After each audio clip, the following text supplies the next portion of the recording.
What's up, everybody? Welcome back to the Love and Rise podcast with your host, Aunt Ma. I'm your other host, Christina. And in this episode, we're going to be talking about the pressures of having kids in an Asian family. I know there's differences between the guys and the girls and your family and my family. And so I feel like everyone goes through this. Mm-hmm. There's always so much expectations. And how is it for you being the girl in your family? And were they always giving you pressure on having your own family, having kids? I would say yes and no. I feel like there was always that expectation of having a family and kids and getting married.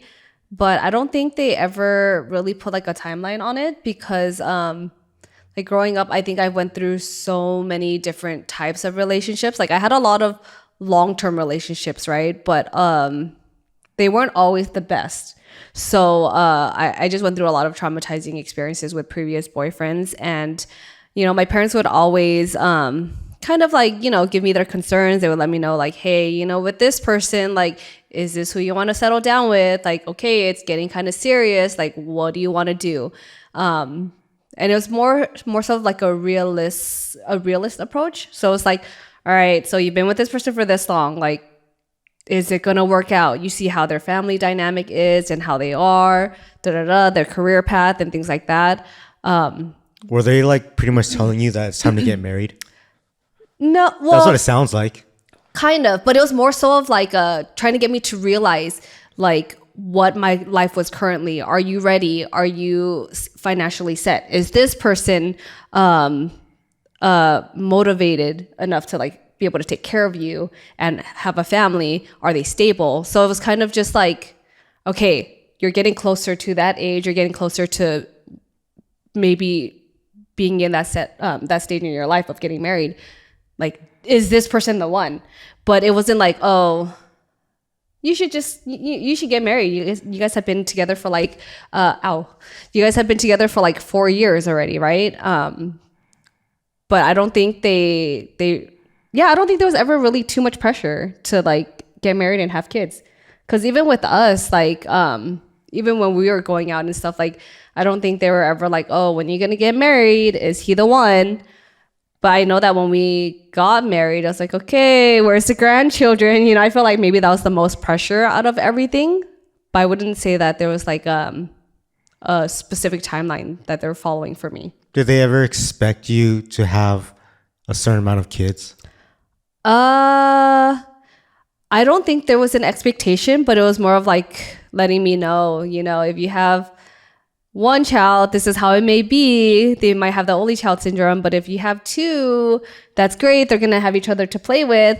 If you have three, like, I don't know, I had 3 kids, right? But at the same time, I think they're also trying to prepare us like, hey, you know, like times have changed. I think they were kind of saying like, oh, 2 kids are a good number. If you want to have more, great. But there wasn't like a set expectation of how many I should have. Yeah, my parents never mentioned that to me either. I think I felt like I always wanted more than 2 for the reason of when we're old and we pass away. Yeah. And now there's only Leia and Enzo. And they're old as well with their own families, or I don't know, or let's say they're young. But let's say something happened to one of them. Right. Now, there's only one left. How sad is that person going to be? You know what I mean? So that's why I always thought of having more. The more, the merrier. True. But then if you have 3 kids and the same thing happens, there's always going to be that one that's going to be on their own. Yeah, but it just makes it easier over time, I guess. True. I don't know. Yeah, I think for me, I always knew I wanted to. Like, because after that, like, we're outnumbered and it's so much work to even have one kid. But the moment we pass away, they're on their own. They're like, Leia and Enzo are like, it's only us left, brother, sister. Yeah. You know what I mean? Like, that's it. True. But they'll have our family and stuff too. They'll have their cousins and they'll have... yeah, okay, that's true. Uncles and aunts. Yeah, I didn't think about that. Well, I mean, I don't think about that because on my side of the family, they don't have cousins. Wow. Right? So here's the pressures of me having a kid and having a family as the boy. So in my family, there's my dad, my mom, and my two brothers. My two brothers are not going to have kids. My cousins who are boys, they are also not going to have kids. The only boy cousin I have that is going to have a kid, we do not have the same last name. Okay.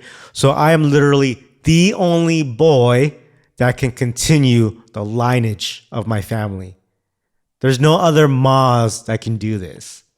So the pressure for me was like, I had to get I had to have a son for sure. Yeah. Because if I don't have a son, that's it. It cuts off. I'm the last Ma. Oh, man. So now Enzo's there. Now Enzo has to keep Now it going. he has to deal with the pressure that you went through. So like if Leia has a boy or girl, it doesn't matter. She can have whatever she wants, right? Right. Because her name's going to change. But Enzo's name's Only not. if she wants it to. Yeah, I don't know. Right? Yeah. Leia's a really strong girl. So I don't know if she ends up keeping our last name, I wouldn't be surprised. Maybe I should tell her to keep her last name. But then how does that work? If she keeps her last name, then what does her kid do? They have a hyphen name? It really depends. It just depends on preference. You can have them. What? Yeah, they can have whatever last name they want. I see a bunch of kids who have like completely different last names from their parents, which is really weird to me. How? I don't know. Yeah. Or it's like people who have multiple parents, like they'll have the other dad's name. So then when you have like their mom with the new husband, you're like, who does this kid belong to? You know? So I mean, that's just how it is now. I know. We're old school. Yeah, I don't know. I just try to keep it simple. But that was a lot of pressure for me. So that's why when you're like, oh, you always wanted more kids if we didn't have a boy yet. And I'm like, yeah. Like I would try for a boy as many times as possible. I don't know about that. I think I'm glad that we had Enzo because that was something that we were talking about for a really long time. And I was just like, you know what? We need to just stop stressing ourselves out and thinking, okay, what if the second kid ends up being a girl? Are we going to try for that third one? Like, let's just get through this stage of our life first and figure out if we're going to have a boy before we even get into that. We did try everything possible to make sure it would be a boy. That's true. So it's like the time of ovulation, the birth charts. What else did we do? Positions. Trying. Yeah, there's just so many different ways of doing it where so if you don't know what we're talking about, like there's just all these different types of methods that you can take to try to figure out, okay, what is the best time to try, what time of day, how often, right, to try to get a boy. And it actually worked. And okay, tell them what position you had to be in to try and have a boy. I don't even remember. I don't remember either. Yeah. Okay, don't answer it then. Okay, I feel like it was probably just missionary. No, I don't know. Anyway, but it worked. So everything that we did, like we predicted it, and it ended up that we had our boy. So like no pressure for you. And even for my parents, my mom always told me that I hope you get a girl for your first child because the oldest girl of the family will always stay and try to take care of the parents and the family. Because I know for the boys, like once you turn 18 or you're old enough to move out, you're gone, right? Doesn't mean that we'll come back though and take care of the family. True, but I guess it's just a different type of bond, and I can kind of already see that. Like the bond that I have with Leia, she's very nurturing, and she already is trying to care for like Enzo and for all of us. Like she's always trying to. She's like me, right? It's like, Dad, eat this, try this, come on, have some, it's good for you, and you're like, no, that's just what we do. Like it's in our nature to be nurturing and to make sure everyone is taken care of. Is that why Enzo says no to everything? Is it because he's just a boy? Probably. He's in this phase right now where Enzo just goes, no, yep, no. Yeah, that's what I'm saying. I can see the difference between the genders. Yeah. So it's like she'll keep trying, and he's like, just no, like. You guys just shut it down, Yeah. So okay, I guess it is a boy thing. So now that we have kids, are there more pressures with the way we raise our kids by our families? Like, I know that there's aunts and uncles, there's friends, and they say, "Oh, does your kid know Chinese?" Yeah. I'm not talking about the culture because they know that. We have the traditions, we teach them the culture, but the actual language, like we don't speak the language at home. We do Right. like little words here and there, like broken. The food we do speak in Chinese, but it's like we don't do the everyday things in Chinese. So it's like, do you think there's that pressure from your family? I mean, there's no pressure about it. So like when the kids go to my parents' house and your parents' house, I feel like they're constantly trying to speak to them in Chinese and trying to teach them, which is great. They do have remarks though that I catch, and I don't remember which grandparents say it, but they say something like, "Well, uh, I'm going to speak to you in Chinese because you don't speak it at home." Right. And I think that's fine, And I think it's also because like I'm very fluent in the language that my parents taught us, right? And I feel like if I just was better at speaking in Cantonese, I would try to communicate with them more fluently. And I do try here and there. I'll try to teach them things like they have their Chinese books, right? And I try to teach them certain words. But I think when they're old enough, like I would want them to go to Chinese school so they can actually Right. learn. That's why I feel like there's no pressure because there's people that tell us, "Oh, you don't speak Chinese to them at home. Why don't you? How are they going to learn Chinese?" And let me tell you, like between age 0 to 5, I probably spoke Chinese at home, right? Because my parents spoke it to me. Right, same. And then from 5 to like 18, I had Chinese school. Yes. Constant. Every single year, every summer. When I got to high school, I chose Mandarin as my language, at an American school. So I did Chinese for 18 years of my life. And the moment you stop, you completely forget everything. Right. So it's like, why do I want to stress on pushing all this to my child right now, knowing that they can just forget it all? Yeah, and I think because we went through that in our own personal experiences, and that's why I don't push it on them. So, I just teach them things here and there. But even for me, like when I was speaking like Hakka at home, like I was speaking it fluently with my parents, like always, until I was teaching them how to speak English more. And then we would practice at home. But for the most part, that's what we would speak. Like I would say maybe 95 to 98% of the time. So when I did actually go to Chinese school, I was learning Mandarin as well. And I was so fluent in it. Like I advanced over my brothers and everything.